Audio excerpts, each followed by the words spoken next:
বাপ তোমরা যারা সেজদা করো না, তোমরা বলো না বাজান, বলো না এই দরদি ভাই চিৎকার করে বললাম, তুমি যদি বলো তোমার পায়ে ধরতে, আমি পায়ে ধরতে রাজি। তুমি যদি বলো তোমারে জড়িয়ে ধরে কাঁদতে, আমি কাঁদতে রাজি। তুমি বলো কেন আল্লাহর সাথে রাগ করলা? কেন আল্লাহর সাথে রাগ করলা? কেন আল্লাহর সাথে নারাজ হইলা? কেন সেজদা কপালে জুটলো না?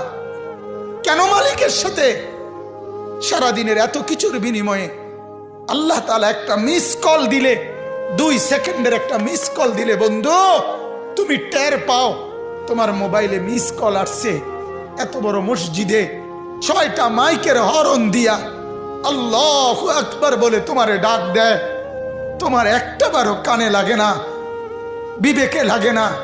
তোর মতো শক্ত ডাকাত, তোর মতো পাষাণ বেটার কে হইতে পারে? বেটা কথা বলেন না কেন?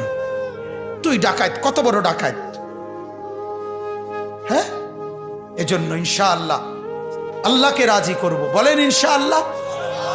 সেজদা করব তো ইনশাআল্লাহ। যুবকরা তোমরা বলো না ইনশাআল্লাহ।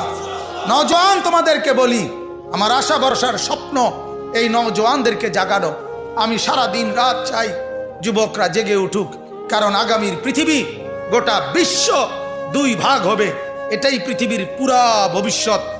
এক ভাগ পুরাপুরি দাজ্জালের অনুসারী কাফের, আরেক ভাগ মাহাদির অনুসারী ইমানদার। এই 2 ভাগে পৃথিবী অচিরেই বিভক্ত হয়ে যাবে। তুমি যদি মাহাদির পক্ষে থাকতে না পারো, তুমি যদি দাজ্জালের ধোকায় পড়ে যাও, আল্লাহর কসম ঈমান নিয়ে কবরে যাইতে পারবা না।